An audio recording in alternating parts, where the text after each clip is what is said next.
Hi everybody, my name is Javier Arellano, I'm an architecture student and I'm here to talk about this kind of buildings, the garden communities. Have you ever imagined living on a place like that? Because for me, this is the future of the cities.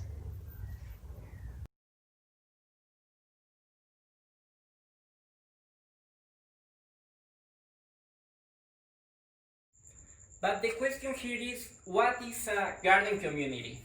This kind of building have multiple areas in the same space that allows the people don't get out of the space to satisfy their necessities. We can satisfy and create authentic communities with the same space. For example, in this building, in the next diapositive, we can find the basics of the garden communities. The houses is the principal, the commerce, public space, and green zones. But even with that, we can add extra spaces. For example, in this building, we have hospitals and schools.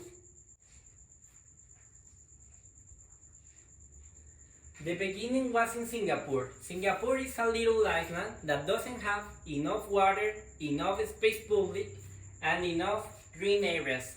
That's why the government demand to the architects of the city create this kind of building with all the necessities that have the city in only a space. This is an example. It's the Oasia. Look at this diapositive. And this is one of the most important buildings that have Singapore. It was created in 2010, and this building is characteristic of this kind of movement. But this kind of building couldn't exist without sustainable architecture. And what is this kind of architecture?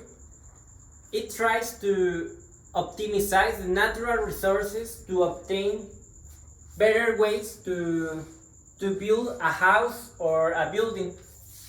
In this kind of houses or buildings, we can obtain clean energies with the solar panels or eolic energy.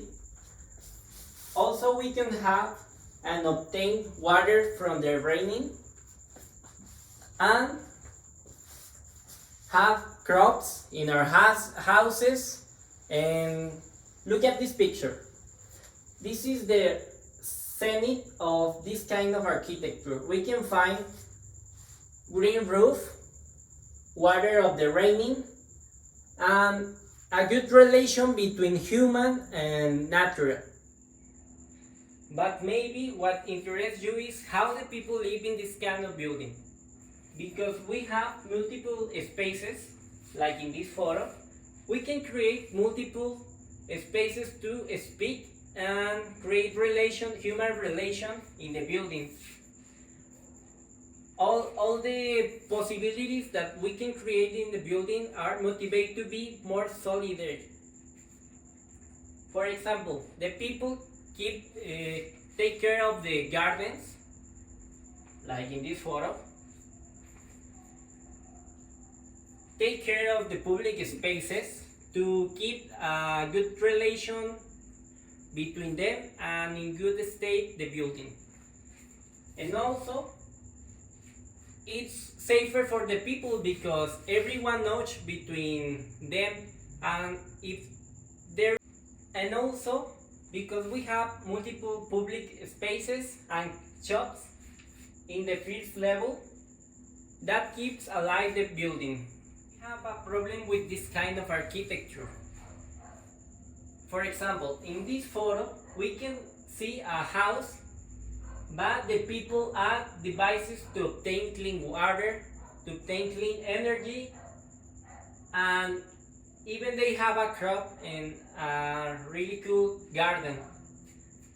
But the problem is that, because the people think that one time finish the building, we can add things to the building. And this is the problem because a building is not a thing, and we can add patches, ecological patches, to that. But this have to be conceived from the beginning of the project, because if we add just patches to the building, we won't have really cool spaces.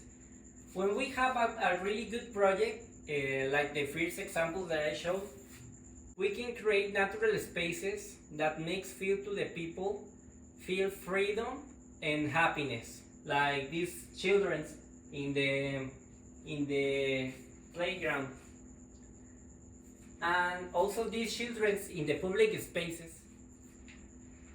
But we are having problems nowadays because the cities are growing horizontally, and the unique cities that grows vertically are so expensive that force the people to live in the periphery.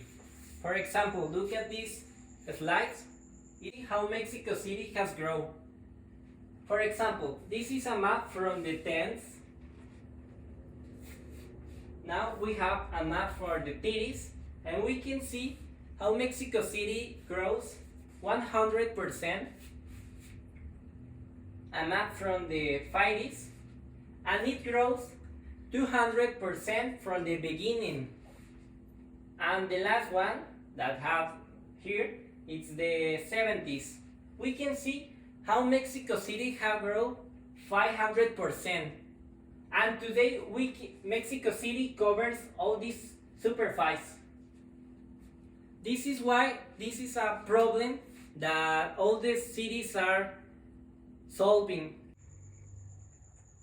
With all the slices that we have seen, we can understand how the garden communities can solve the problem from nowadays.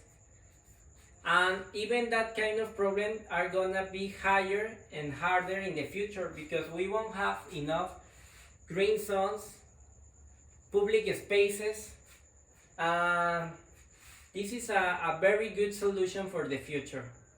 The problem right now is that this kind of buildings, the people see and think that are so eccentric, so expensive, and I think unnecessary. And this whole is very important for me because it's the easiest way to understand what is a green community. This is a garden community. Thank you and good night.